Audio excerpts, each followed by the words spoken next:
share with me, your thoughts on it. And even for some of us that are maybe on the cliff's edge, I noticed there's a few there's a few fans that are right on that edge, like, whoa, I'm gonna fall off. I'm about to give up. What can you give us out of that game to kind of help us? Hey, step back away from the ledge a little bit, take everything in, understand the context of things as well. But time is yours. Floor is yours, Ash. Yeah, I think the first thing I want to preface is like, before I touch on a lot of this, like, I think it is a disappointing result. Like, we can't sugarcoat it in that sort of sense. Like, go up against the Panthers side that, without their origin stars there, you would think that, the way we've, built our season, that we can overcome that, especially at home. A couple of things that, happen within the contest that, obviously cause it not to go that way. But it's okay to be disappointed in our side, especially for the position that they're in. But I would also preface that into saying as well, we need to be balanced as fan bases. We can't just, when we have all these big wins like the Sharkies win, we're very high. A lot of fans saying, it's our year. I changed a lot of my view set on the boys thinking, we're a top four side. I still think we're a top four side this season, just judging on the season in general, right? But when we have a result that's not gone our way, of course, like, one, especially that's a poor game. An off game, which the majority of these teams in this competition these days have had, like especially against some weak opposition as well. We can't just go, we're a wooden spoon threat, we're a shit team. Start calling out players left, right, and center that have been doing a job for us consistently for a long period of time, right? I think within that block of period after the last loss, which was, the Raiders game, but before that with the Melbourne Storm loss, I think we went 9-1 within that period. And that Raiders loss, there was a lot of talk around maybe, we could have got a win if we had Fish and Barnett in that side as well into that game. Very close game. So, we've been a very consistent side this year. A one-off performance like this was, hopefully not due to happen. But, as I said before, a lot of sides this year have had this happen. A couple examples of that.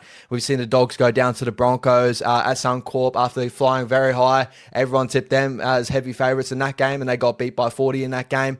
With a couple players that they had out with Reece Walsh and stuff like that preview to that contest when they played the Warriors, right?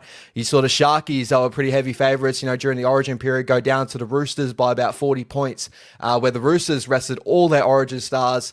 Obviously, they were way out by Origin, and that they had pretty much basically a New South Wales Cup side out there, which a lot of people would argue what happened to this Panthers side that were out there in a moment too. So this happens to a lot of the bigger sides. The Melbourne Storm went down to the Dragons unexpectedly. They've had performances like that as well. Every side has had these dips in form, but don't want to sugarcoat it. It definitely is disappointing overall. I think the last thing I really want to touch on with this is we even within the poor performance, I think we got out enthused in this game. Like the physicality that the Panthers brought, I think Ivan really stuck it to him and said, hey, we got to go out there and do a job here, and really stuck it to these kids that they wanted to step up and leave their mark, especially the big boys out. Sometimes it is trickier playing those oppositions that you don't have a lot of film on, like a Brad Schneider's, stuff like that coming in and what they're really going to do. And a couple of times they definitely caught us out defensively, which we weren't on the weekend, and we definitely can fix up.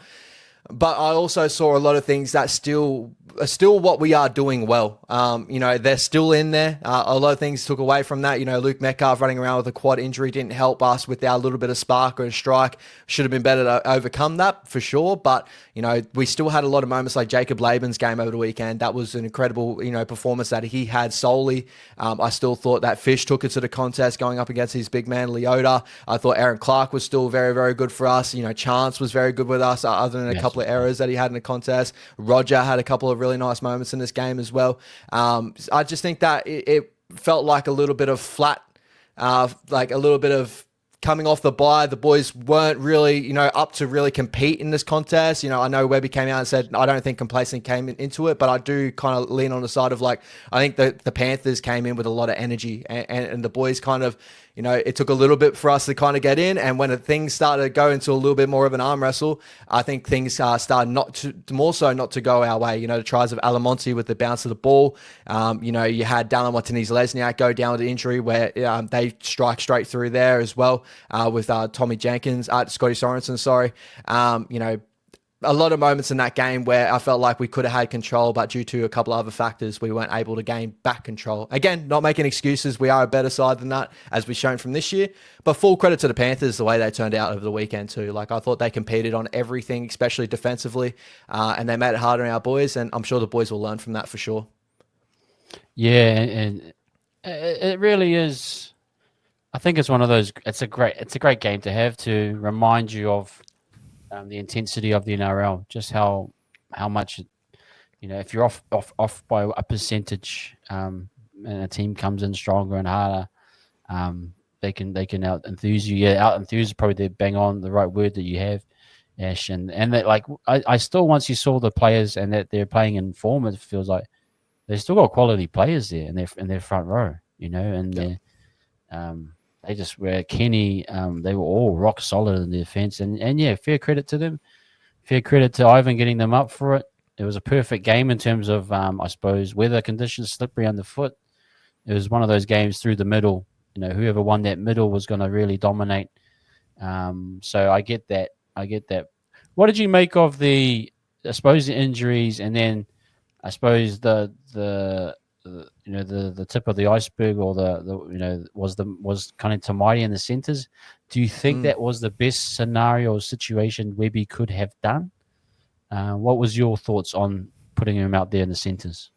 Yeah, for me personally, this kind of blows up my argument a little while ago with Tamati being in the side. Like, it opens up the argument, but also blows up the argument that I gave to of, I would have thought that in this position, and I understand the whole process. I don't like moving around our spine, especially when injuries do happen, but I would have thought Tamati maybe would have come on at fullback and pushed Chance into a center position, but maybe because the Chance's work is what he's getting through, they didn't want to throw that out of whack. But that's probably something that I would have looked at personally, throwing Chance into the center to stop the bleeding there, and then put Tamati at fullback and give us that added dimension from fullback. It probably could have led to a couple of different things. The other ones, obviously, with Luke Metcalf with the quad injury with the cork. Obviously, Webby was hoping that cork was just going to throughout the game, because corks are very interesting sort of injuries. Sometimes they can come good within a little period of time, or sometimes it can hamper a player through the whole game, which it was. There hasn't been any news out on the length of the injury. Obviously, we saw in team list Luke Metcalf is still named, so we're still going off it. It is a corked quad. So things like that. Maratini Akute coming off with a broken nose, but being able to play again this weekend. So hopefully he's all good to go, but maybe the rotation got thrown out a little bit there too. But yeah, I think that for me, as I said, throwing out the argument of, well, that's what Tamati is in for. He can fill in those roles. I didn't think he was going to be at centre. I would have thought him at fullback personally. But this is why we have Tamati in the side. He was able to do that, fill in a role there. But personally, I would have put him at fullback. Yeah, agreed in many cases.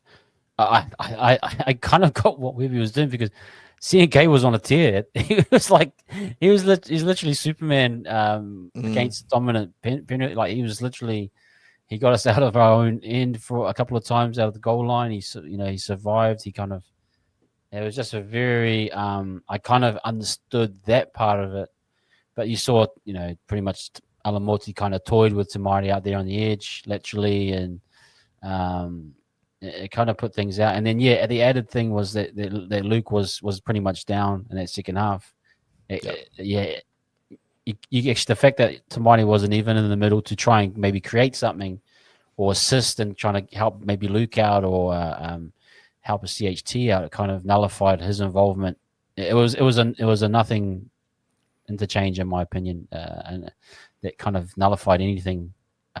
So yeah, it was really a kind of a difficult type thing, you know what I mean? So but hey, that's how they played it. That's how we went for it.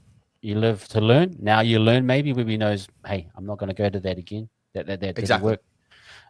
So I think it opens up, we learn from these experiences, right? When we go on those big win streaks, we can learn, but obviously, the boys, when you come off of wins and stuff, it's a lot harder to learn after wins, but it's a lot easier to learn after losses, right? When you're coming off a loss, all the ugly things in your game definitely get shown to you a lot more than obviously when you're winning. Those uglier things don't look as bad. Again, when we look at the game, I think they were all very simple fixes for this game, for us to turn this one around. I can't really like. I think that you can make different like reasonings to why our attack in moments probably wasn't as clinical as what it could be, especially when we weren't able to build pressure in moments as well. But a lot of that came off of some moments in defense that were uncharacteristic from the boys as well, where they lost a little bit of focus. And you kind of touched on before the stream, don't want to take away your sentiments, but it felt like a 2024 season to where we were starting to build pressure and then we just relieved that pressure with the line break, right?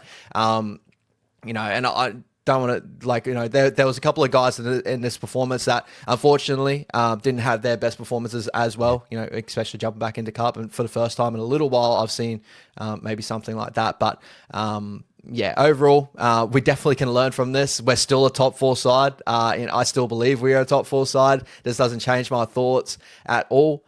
It just honestly, it will strengthen us for the future, I believe anyway. The way the boys have been going this year, the way they're learning their lessons, they're still very connected. And as I said before, I still saw a lot of good things out of that game, especially with some effort areas and the boys still looking like they're connected as a group overall. It wasn't like it was just this performance where we just completely threw out just a real dog shit performance. It was one of our worst ones, but there were still some pieces of positives in there if you are willing to look for it. Again, not negating, very disappointing for sure, and I agree with the whole sentiments. It wasn't the Penrith A side for sure, but it's a loss. We are in a position where we can take a loss and we're able to learn from these losses, and it's good to do it now than it is to other periods in the season, especially come into finals. If we didn't have a loss like this in the finals, we could have come in with an ego check, and this is a very good ego check for me. Yeah, it's fantastic. It's a good one to I again, people probably call me flip-flop. I'm not flip-flopping. What I saw in that Sharks game, that is what I gathered a belief from that game that I still believe in. Agreed. That we can go for a run here and still go for a premiership, but also it's just, I believe that this is a future now that we can build off of. Talk to me about the young guys like Aleka. You could probably say it had a different game. Laban, who I thought was fantastic. Mm-hmm. Dimitri had good moments too as well. Tennisdale Smith again. Putting under the pressure of not having a spare interchange, it kind of takes away the foundation of being an X factor or a guy that really makes a big impact. What did you make of the young pups and their performances on the weekend? Yeah, first of all, I'll touch on the Leckers and Tanners and stuff like that had moments in this game for sure. Like I thought Lecker, in moments, especially on the run home, like he busted the line a couple of times, looked real damaging as always. I thought he brought his game. I thought Vaimwanga brought his game as well. Like that run off the back fence, like he just brings a ton of energy through the middle. Tanner with those moments. If he knocked the ball out of Blaze Talungi's arm in that moment there too, oh man, I would have been singing it. His praises as well. Like it just shows those little efforts that he does still have in his game defensively. I still love about him. But the main man I want to talk about, Jacob Laban, bro. You guys already know my thoughts on kind of, not to say like where I rank these young kids and who I believe is the better one out of a lot of them and stuff like that. But Laban's growth in his game has come really, really quick and really, really fast. I think his defense has just grown tenfold. His aggressiveness to take it to the contest. He's willing to take it to players. But I love that competitiveness he has in his game right now where, when there's a line break, he's the first one chasing back. And it looks like, he reminds me of he's got a lot of what Capewell kind of has in him as well, right? He's a player that seems to pop up everywhere, pulls off a dominant shot here and there. I thought there was one of his better games over the weekend. I love how we're turning him back in towards the ruck. It opens up his game because he is an awkward tackle being such a big body and such a lanky frame. But very, very impressed with his game of the weekend and how much he's grown within a short period of time for me anyway. Yeah, man. I just loved his movements. I love seeing him go underneath. I love seeing some of the lines that try he scored. I just think there's a lot of growth in these kids, and it's good to see it amongst a poor performance, but to see some individual brilliance was fantastic. I just want to quickly check now to a guy. Let's just call it what it was. He had a very poor performance. Yep. MGT. Was the moment too big for him? Was he just out of sync? Was he with a an edge in, say, Dallin that just wasn't accustomed to. I'm thinking of mainly the miss on Casey McLean, kind of dived early and Casey just fended him off. And there was Yeah, even for there's a me, lot of that. I was disappointed with the tap back from Pompey. Like he should have been expecting that, and he got a falcon. Just some things I was like a bit miffed about, just his concentration. What was your evaluation of MGT, and does that kind of say, maybe that's why he's going to the Souths, or how does that impact him moving forward, even if we need that depth in the centre position?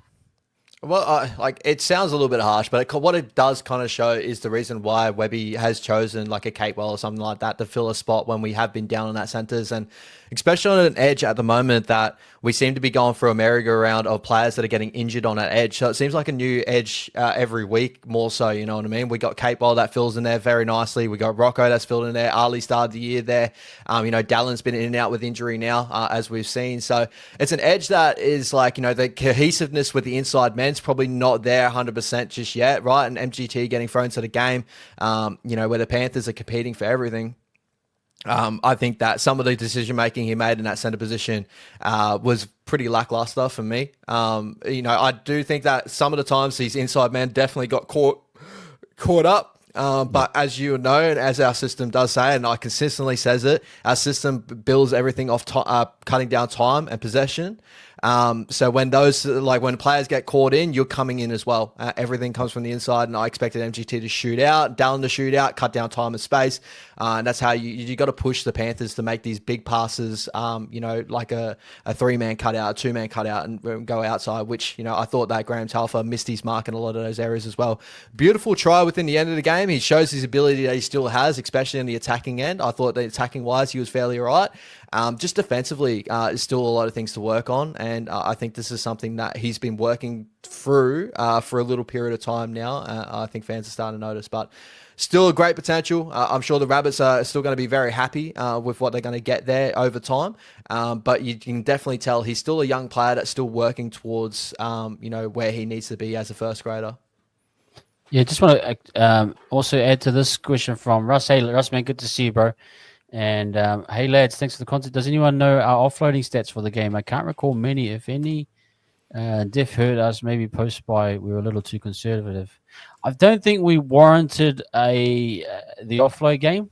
For me personally, no. Russ, I thought if you looked at the tackles, that the majority of the tackles that the Penrith came in with 3 or 4 guys, they had such intensity that it was tough to win in the tackle. They wrapped a lot of things up. There wasn't really any loose arms to be able to offload, from my opinion. I give credit to probably Penrith for having that steeliness and defense. Can you equate it any other way, Ash, for us there? I think that for people out there, try and make notice of when we start making our offloads and when we start opening up our game. So it takes a little bit for our game to open up. We start very conservatively, which we do every sort of game. We want to build our pressure onto the side and kind of break them down over time. You hear Sean Johnson even talk about it when he breaks down our film and stuff that, there was a latest documentary, whatever they put out on the YouTube channel where they do that, the weekly episodes, stuff like that, where it was halftime, and Shawnee obviously pointed out as well that hopefully all the work that we've set in place in the first half pays dividends towards the end, and that's how our game plan plays out, right? Usually our offloading game comes a little bit later when the ruck's a little bit broken apart, the teams are kind of, their spacing starts to be a little bit off due to fatigue in the contest, and that's when the game opens up. We start playing a little bit more flary type of football. Still not a flary side overall, but that's when we open it up. It usually starts off with a solid base, and I don't think we ever got to really start in that solid base in this game. I felt like every time we started to, we ended up relieving a lot of pressure with our defense because we play a game that's very predicated on balance with defense and attack. And because we weren't able to set that base and really get into a position to where we build a lot of really good momentum and put, try after try, right? That's usually when our offloading game comes in. So I think that we just never got into the position to do so. And then when you're chasing points, offloads aren't always the best way to go because sometimes it's just compounding errors. When you compound errors, teams get a lot more opposition moments on your try line. They can score more tries, and it could have been a worse margin in that sort of sense as well. So our system doesn't predicate on offloads in that sort of sense. It was funny because it was like almost playing against a mirror system to ours. Like, Yeah. they pounded through the middle. They gave us nothing in on attack. Really, there was they suffocated us in many ways, and we kind of pulled back. Like there was some really, like I was thinking, man, if we got this over the line, it would have been one of the better wins of the year, because like you could tell that Penrith were really limiting our opportunities.